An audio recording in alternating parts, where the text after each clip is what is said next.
Bon, alors, moi, ce que je voudrais vous proposer pour conclure cette soirée, je voudrais remercier vraiment Cécile et Solène pour cette parenthèse, cette échappée un peu qu'on vit tous ensemble. Moi, je suis très nourrie là et je voudrais vous proposer de commencer à adopter le tempo de la nuit parce je voudrais vous proposer de conclure par une sorte de méditation, voilà, de méditation philosophique sur ce thème du temps. Donc, je vais partager avec vous ce que ça m'a inspiré. Alors, je l'ai beaucoup relié évidemment à la fonction RH, puisqu'on en a longuement discuté avec Cécile.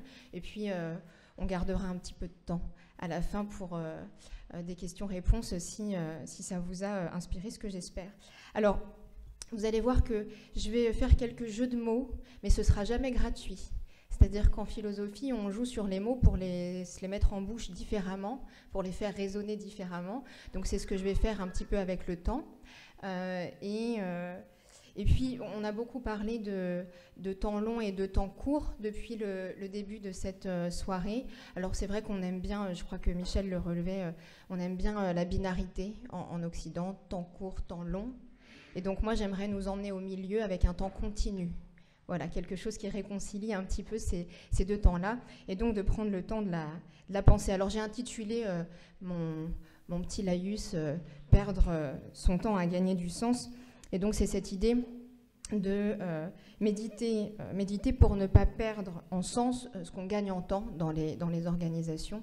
Et il m'a semblé qu'en tant que RH, pour ceux qui sont RH parmi vous, c'est un gros enjeu parce que Michel a eu cette belle formule que vous étiez gardien du temps. Je vais y revenir parce qu'il se trouve que c'est une intuition que j'ai un petit peu creusée également et je vais l'explorer. Et vous êtes aussi gardien du sens et on va voir pourquoi et comment.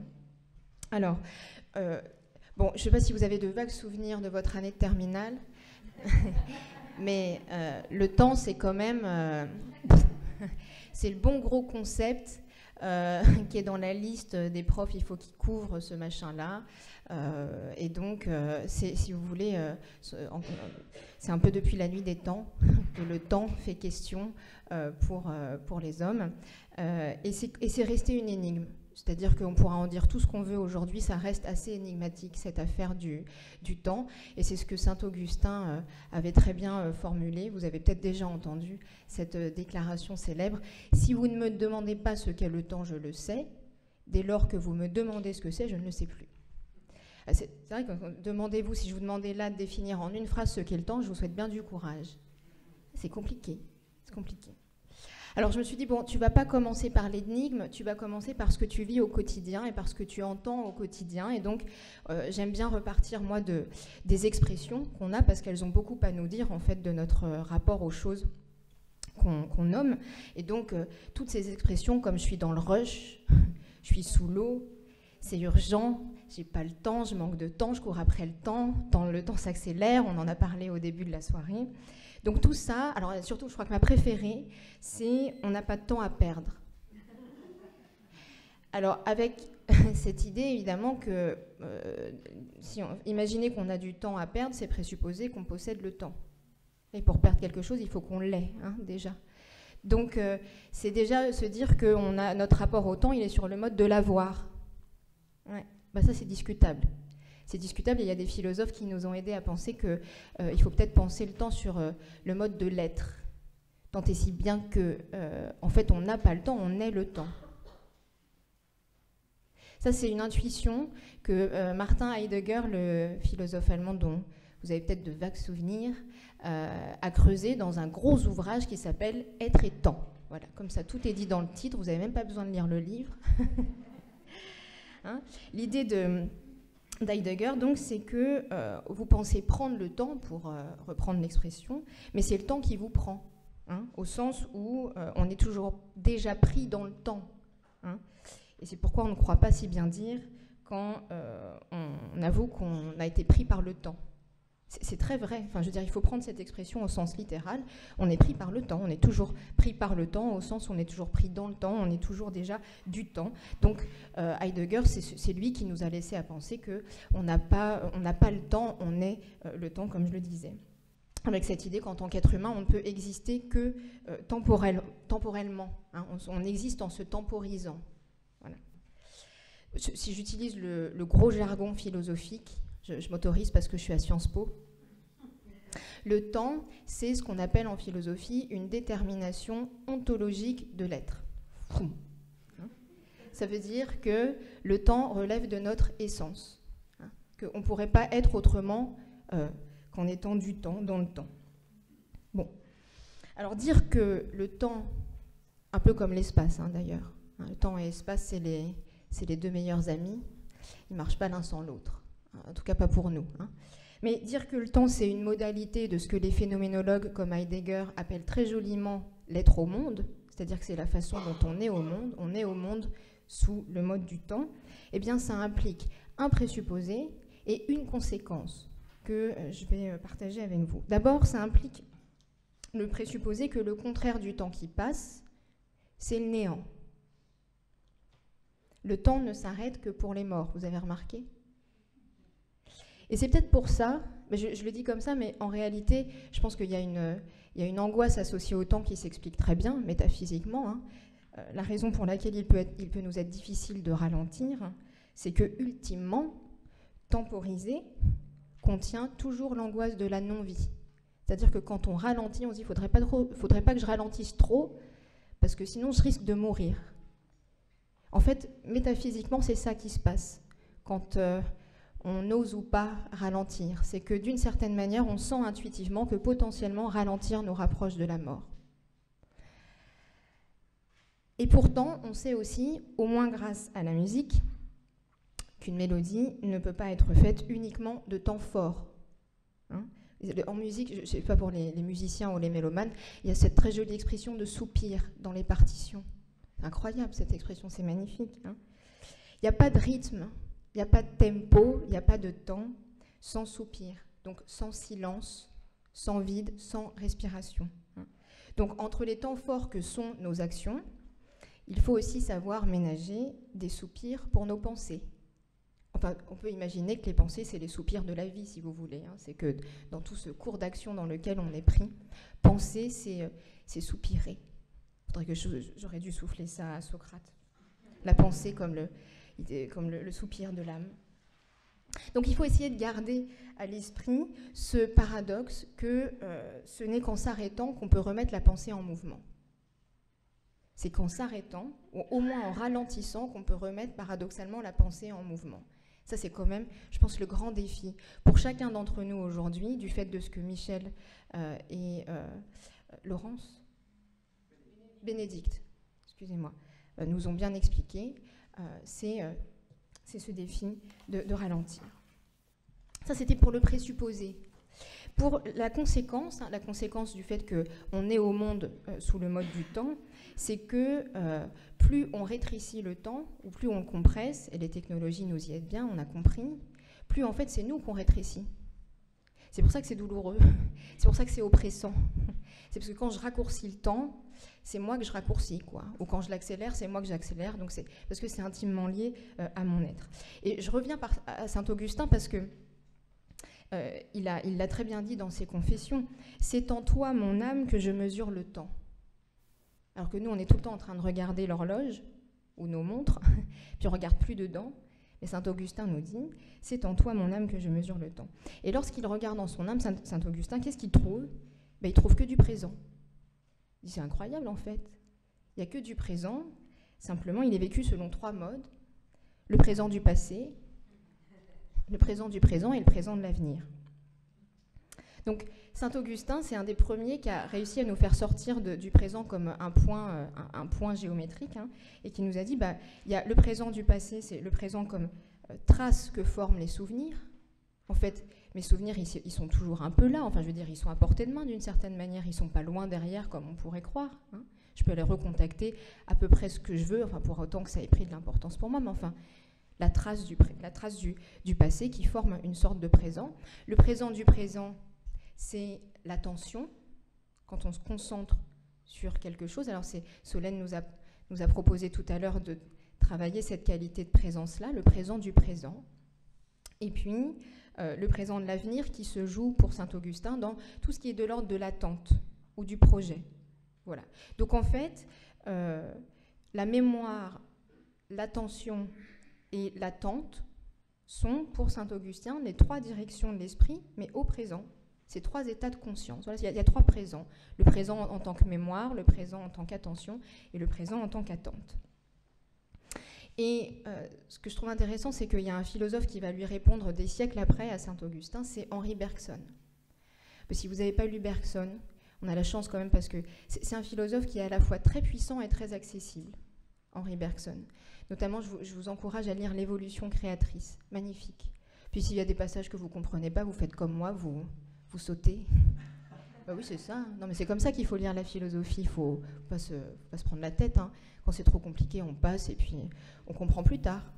Ou pas, mais c'est pas grave. Ça ne nous empêche pas d'avoir accès à la pensée de l'auteur. En tout cas, plusieurs siècles après Saint-Augustin, Bergson va venir en résonance directe avec cette intuition et il va donner à cette interpénétration, hein, ce flux, le nom de durée. Et parce que Bergson, il distingue le temps vécu, qu'il appelle la durée, du temps mathématique, objectif, mesurable, hein, le temps de l'horloge, le temps qu'on recompose par notre intelligence pour les besoins de l'action. Et il nous dit, un des grands mots, c'est quand même qu'on confond les deux. Alors non seulement on les confond, mais surtout, il n'y a plus qu'un temps qui existe pour nous, c'est le temps de l'horloge. D'ailleurs, on s'y prend, enfin, Bénédicte a conclu en disant on n'a que 24 heures dans une journée, enfin une journée, une nuit, ça comprend une journée et une nuit. En fait, ça vient d'où ce 24 heures? Enfin, c'est écrit nulle part. Nulle part dans l'univers, il y a marqué 24. Ben non, mais c'est vrai. C'est une création de l'esprit pour les besoins de l'action. Et donc, Bergson nous dit, il utilise cette distinction, hein, pour expliquer pourquoi certaines de nos heures passent vite et d'autres moins. Et c'est la même heure, et pourtant en termes de vécu, une même heure peut être extrêmement longue, et une autre même heure peut être extrêmement courte. On ne voit pas le temps, quand on dit je ne vois pas le temps passer. C'est bien que l'expérience du temps, en fait, elle est intime. Ce n'est pas du tout l'horloge qui nous dit ce qu'est le temps. Ah oui, c'est notre intériorité. Bon. Et donc, on peut se dire aujourd'hui, c'est vrai, je pense on peut tous l'observer, soit dans notre entourage, soit en nous-mêmes, le temps ne passe pas de la même manière pour celui qui travaille et pour celui qui ne travaille pas, pour celui qui attend et celui qui n'attend pas. Ouais, c'est pas la même disposition. Et je me suis dit, ce temps de l'intériorité, il est au cœur de la fonction RH et des transformations que les RH accompagnent. Je voudrais dire un mot de la transformation pour faire le lien, hein, et mettre en lumière un paradoxe. Parce qu'une transformation, c'est un phénomène continu, hein, le plus souvent discret et silencieux. Parce que se transformer, ça veut dire littéralement être en train de se donner forme. Donc se transformer, c'est synonyme de devenir. Voilà, se transformer, c'est devenir. Bon. Et bien, paradoxalement, les organisations appréhendent les transformations et elles les traitent non pas comme du devenir, mais comme un événement. Donc un événement, c'est le contraire de la transformation. C'est un espèce comme ça de cours d'action, de segment d'action qui surgit plus ou moins soudainement. Donc c'est un cours d'action délimité par un début et une fin. C'est ça un événement, c'est un début et une fin. Bon. Entre lesquels il est attendu ou visé qu'un certain nombre de choses se passent. Donc les organisations, elles traitent les transformations comme des événements, donc elles ont un rapport événementiel aux transformations. Donc d'une certaine manière, ce n'est pas les transformations qu'elles appréhendent, c'est autre chose. Vous allez peut-être m'aider à trouver quoi. Et en tout cas, ce qu'on appelle donc aujourd'hui communément des transformations, qui sont celles que vous avez à mener, sont en fait des réactions. On conduit nos transformations sur le mode de la réaction qui appelle une temporalité du travail très spécifique, celle du faire. On fait, on est des faiseux, on transforme en faisant, voilà, celle du faire et de l'exécution. Surtout, c'est quelque chose dont on a beaucoup parlé avec Cécile, et elle nous l'a bien redit dans son introduction. On a des tâches à faire, voilà. Quand on mène une transformation, on a une to-do list, enfin, on a des tâches à faire, voilà. Or, évidemment, le temps de l'exécution, le temps du faire, c'est un temps comptable. Et c'est un temps compté. Hein. C'est un temps qui est structuré et cadencé par les tâches à réaliser. Et donc, comme c'est un temps qu'on investit, c'est un temps dont on attend qu'il rapporte. Ouais. C'est comme ça, c'est presque mécanique. Hein. Et je pense que tous les process qui se mettent en place, toutes les fonctions, mais la fonction RH n'y échappe pas, deviennent hyper processées, comme pour être optimisé. Donc on est dans une espèce comme ça de frénésie de suroptimisation. Parce qu'en fait, on est dans un temps de l'exécution, on est dans un temps de la production qui est un temps marchand. Vous voyez, on calcule, tout est compté. C'est un temps marchand dans lequel on marche un peu à pas forcer. Mais ça, c'est le temps mathématique de Bergson. Hein. C'est le temps de l'horloge, c'est le temps mécanique de l'horloge. Et c'est un temps qui est très utile pour cartographier le réel et pour passer à l'action, comme il nous l'a dit. Mais c'est pas, donc c'est un temps qui est utile pour cartographier, mais c'est pas toujours un temps qui est adapté pour parcourir le réel, justement parce que c'est une abstraction de l'esprit.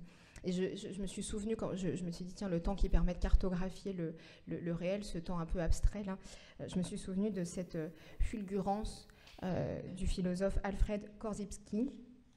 La carte n'est pas le territoire. Vous connaissez cette expression. Hein, ouais. Donc, c'est vraiment cette idée que le temps compté, c'est pas le temps vécu, qu'il ne faut pas confondre la carte et le territoire. La carte, c'est le temps compté. Le territoire à parcourir, c'est le temps vécu. Enfin, c'est le monde vécu. Hein. Donc, il y a cette idée qu'il faut être vigilant à ce que l'un ne nie pas l'autre, hein, à ce que le temps compté ne nie pas le temps vécu et à ce que le temps comptable ne recouvre pas celui de l'intériorité, où en fait se joue tout ce qui fait notre humanité et où elle se déploie. Et donc, en ce sens, dans la mesure où la mission RH peut, me semble-t-il, se résumer au fait de prendre soin de l'humain, de ce qu'il y a d'humanité hein, dans l'organisation, les responsables RH sont littéralement dans leurs organisations, et là je reprends l'expression de Michel, les gardiens du temps. Vous êtes les gardiens du temps vécu, vous êtes les gardiens du temps de l'intériorité. Et je me suis dit, bon, une fois que tu as dit ça, ils vont dire comment comment je garde le temps vécu. Alors, je me suis dit, bon, j'ai pensé à 2 temps, parce que ce temps vécu, on peut le décliner très concrètement de 2 façons. Pour vos collaborateurs, être gardien du temps du récit de soi. Je vais y revenir. Et pour vous-même, être gardien du temps du questionnement, et donc de la pensée. Ça me semble être 2 temps, le temps du récit de soi et le temps du questionnement, qui permettent de maintenir l'humain au cœur de l'organisation. Le temps du récit de soi pour vos collaborateurs, parce que ça c'est ce que le philosophe Paul Ricoeur nous a aidé à comprendre, c'est qu'on est des êtres de langage, et donc il n'y a d'identité que de récit de soi. Je n'existe que de me raconter. Si j'ai plus le temps pour ça, si j'ai plus le temps pour me raconter, mon sentiment d'existence s'appauvrit. Donc les collaborateurs ont besoin de ce temps du dialogue pour se dire, c'est le temps de la relation dont parlait Michel, sur laquelle il concluait. Le temps du questionnement pour vous, ensuite, ça c'est Arendt hein, qui nous a alertés magnifiquement sur ça. Elle commence la condition de l'homme moderne par je demande une chose très simple, rien d'autre que de penser ce que nous faisons.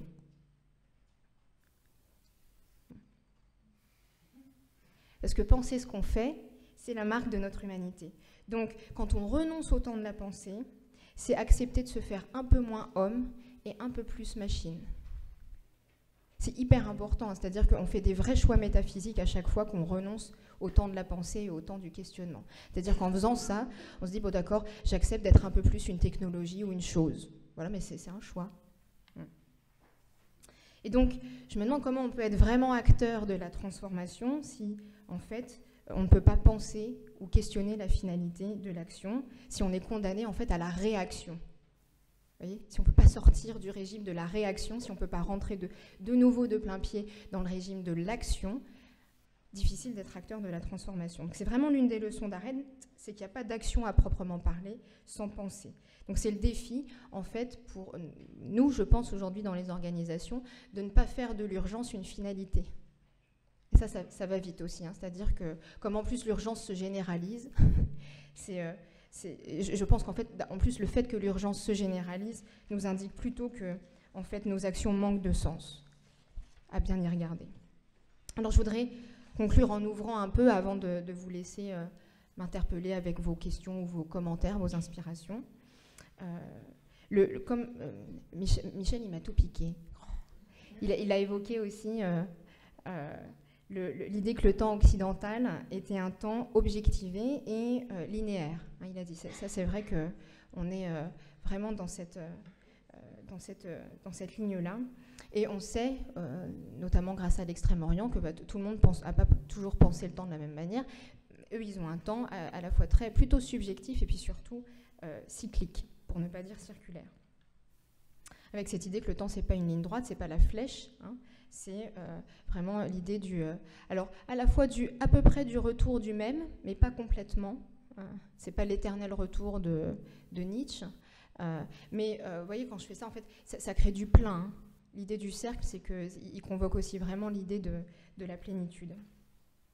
Et donc, de cette façon-là, parce que j'ai bien aimé l'expression tout à l'heure de Michel, la philosophie japonaise, elle a ringardisé la permanence avant les technologies. Hein. Eux, ils l'ont fait bien avant les technos.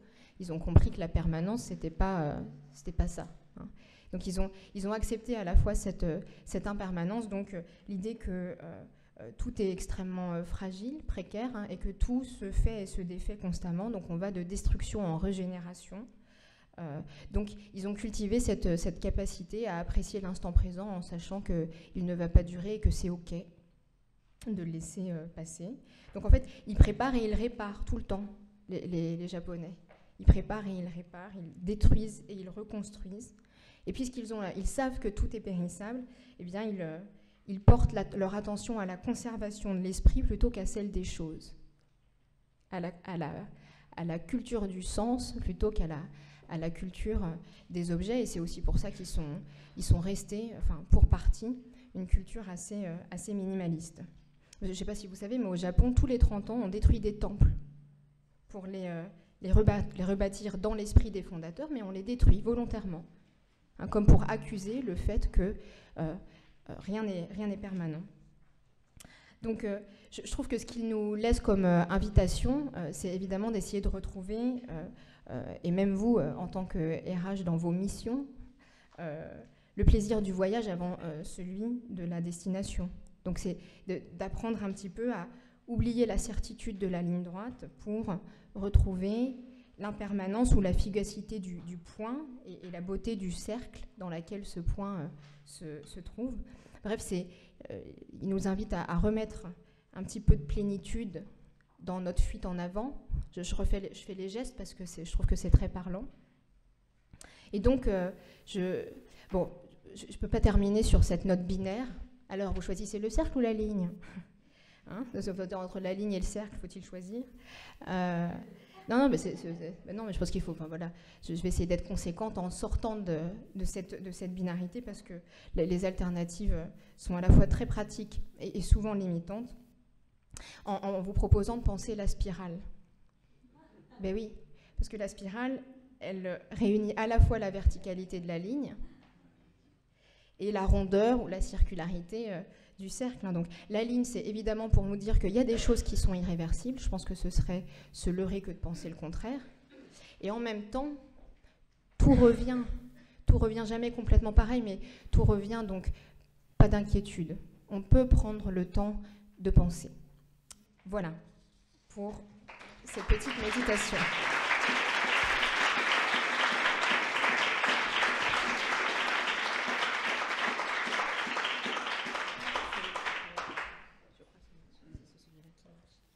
Est-ce que vous avez des questions à poser à Marion ? Ou des réactions, enfin je prends tout. Hein. Alors moi je suis assez fascinée par notre fascination pour la culture japonaise. Alors ils ont plein d'éléments de sagesse, mais s'agissant de tout ce qui touche au bien-être et au travail, ils n'ont pas l'air très heureux, donc ça m'interpelle.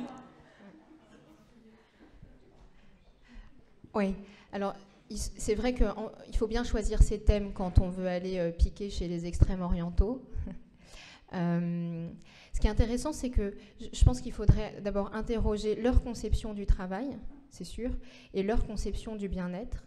C'est-à-dire que nous, on a fait le choix de rapatrier, enfin de réinjecter l'enjeu du bien-être au travail. Ça, c'est un parti pris idéologique. Hein. Il faut arriver à concevoir que dans d'autres cultures, le bien-être ne se joue pas nécessairement au travail. Hein. Donc c'est vrai que, alors eux en plus, ils ont vraiment le bien-être. C'est vrai que c'est souvent dans la sphère privée. L'enjeu du bien-être va se jouer au niveau de la famille, au niveau des activités. Comme c'est pour ça qu'ils ont ces jardins miniatures. C'est dans la contemplation, toutes les activités de contemplation. Mais le travail, c'est vrai que c'est resté pour eux une activité industrieuse au service du collectif.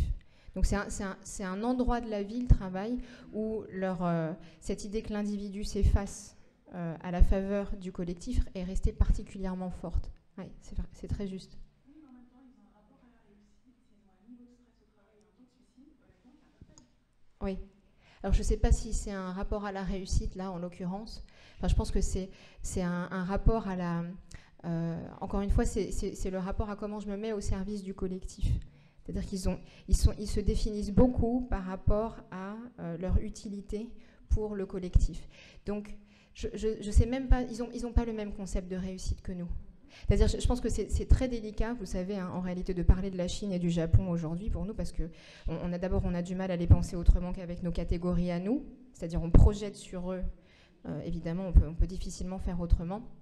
Mais il faut être très précautionneux quand, moi qui ai un peu travaillé sur la notion de pouvoir en Chine, par exemple, très précautionneux quand on juge de ce qu'est le pouvoir en Chine, très précautionneux quand on juge de ce qu'est le bien-être au Japon. Enfin, voilà, c'est vrai qu'il y a des choses qui interpellent, mais il faut réussir à penser qu'ils n'ont pas les mêmes concepts que nous.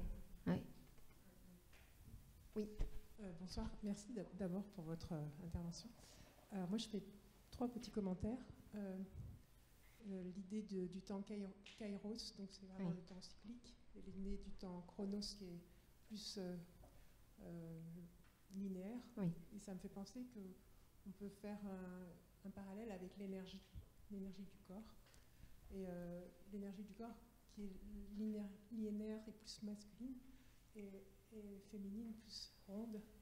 Et ça rappelle les brins d'ADN. L'ADN, la spirale de l'ADN, qui est en fait la constitution de notre génome. Et je voulais témoigner d'une artiste que j'aime beaucoup, qui s'appelle Fabienne Verdier, qui en fait, elle a étudié beaucoup la calligraphie en Chine, et ça fait une 30aine d'années, peut-être même plus. Et en fait, avant de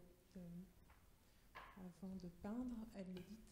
Et en fait, son geste, c'est vraiment le principe du geste donc le faire, l'agir, qui est la continuité de son être. Et en fait, moi je pense que si on peut travailler dans cette idée-là, de pouvoir se relier à son être et de pouvoir agir, quel que soit finalement ce qu'on fait. Voilà. Oui, merci beaucoup pour ces deux références. C'est vrai que le kairos, c'est aussi le moment opportun. Et donc, c'est important parce que c'est pas parce que le temps est continu et voyez, et pas qu'il n'y a pas des moments où tout se joue. Enfin, je veux dire, je pense que c'est important de garder à l'esprit qu'il y a de la continuité, mais il y a aussi des moments cruciaux, ce que les Grecs avaient appelé en effet le kairos. Ouais.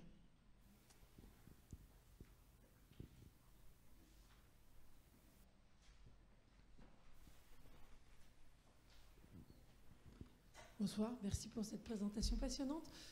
La réflexion à laquelle ça me faisait penser, c'était le temps de l'organisation, le temps de l'individu. C'est-à-dire que pour moi, ce que disait Nicole tout à l'heure était intéressant. On va se voir en Asie, en fait, quelque chose dans la temporalité de l'organisation ou de la société, qui n'est pas le temps de l'individu. Et pour moi, la dialectique qui se pose aujourd'hui, c'est celle de l'humain, pas contre, mais et de l'organisation. C'est-à-dire que le temps de l'humain que l'on a perdu au détriment de celui de l'organisation, et Michel, vous le disiez fort bien, dans le mouvement de balancier qui nous occupe, ça va redevenir le temps de l'homme. Mais le temps de l'homme, quelque part, on va avoir la capacité à l'investir nous-mêmes avec tous ces moyens-là, au risque d'oublier l'organisation. C'est-à-dire que l'autre risque que l'on a, c'est de ne pas comprendre que ces deux temps existent en même temps et de se trouver nous-mêmes confrontés au temps du cours de bourse, qui est celui du trimestre, malheureusement on va vivre avec, et au temps de l'intégration de la transformation qui va être celui des hommes. Et donc cette dialectique-là, tous les jours on va se retrouver confrontés à celle-ci, et je me disais finalement, ce que vous dites est parfaitement passionnant, mais allez expliquer à un actionnaire à Wall Street que c'est génial la philosophie, quoi. Donc malheureusement, on se retrouve coincé au milieu dans toute cette histoire et la réponse n'est pas si simple. Oui. Justement, je trouve que Marion est une incarnation presque parfaite, en chemin, de la possibilité de vivre les deux temps en même temps. Je ne parle pas en même temps pour paraphraser quelqu'un qu'on connaît bien. C'est un vrai défi, me semble-t-il, que d'être en capacité d'intégrer les deux temps. Et j'aimerais beaucoup que Marion, tu puisses t'exprimer sur aussi ta sagesse qui transpire dans ton activité de philosophe, qui fait que parce que j'ai la chance de te connaître bien aussi, je sais que tu as cette capacité à être à la fois dans la production et à délivrer avec des projets multiples, divers, et en même temps cette qualité de présence et de relation à l'autre. C'est quoi ton secret à toi, roulement de tambour, pour réconcilier les deux? Alors, donc tu m'avais pas dit que tu allais me la balancer celle-là. Je suis désolée, je vais dire un gros mot, du coup, je suis obligée.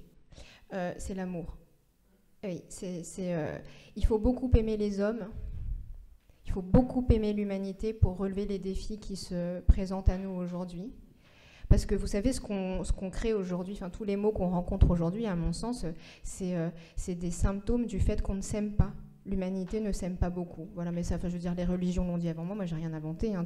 On sait depuis toujours que c'est le grand défi, c'est de s'aimer soi-même. Alors de s'aimer soi-même en tant que personne, et puis de s'aimer en tant qu'humanité. Vous voyez, et donc, je pense que les travers, les écueils, les impasses qu'on rencontre aujourd'hui sont toutes des symptômes du fait que on ne s'aime pas suffisamment.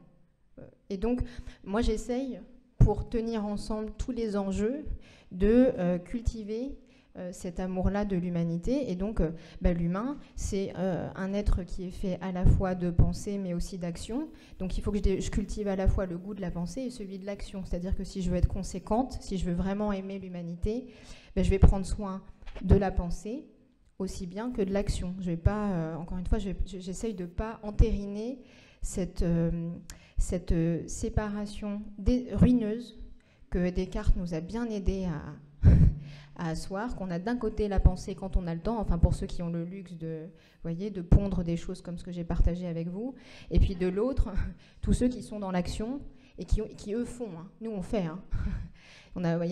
Et donc, je pense que le grand enjeu, c'est de réconcilier les deux, et c'est en effet ce que j'essaye de faire dans les organisations, quand j'amène la philosophie comme ressource pratique pour redonner du sens, mais pas du sens comme ça,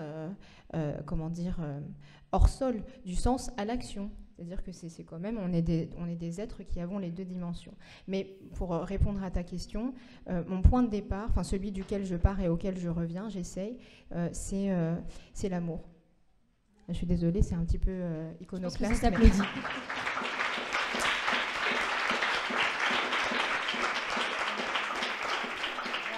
Je vous promets qu'on ne l'a pas payée, Éclore, pour qu'elle dise ça. Hein. Merci Marion. Merci beaucoup Marion, toujours aussi passionnant. Et moi je vous invite finalement à inviter les philosophes dans l'entreprise, peut-être ça nous permet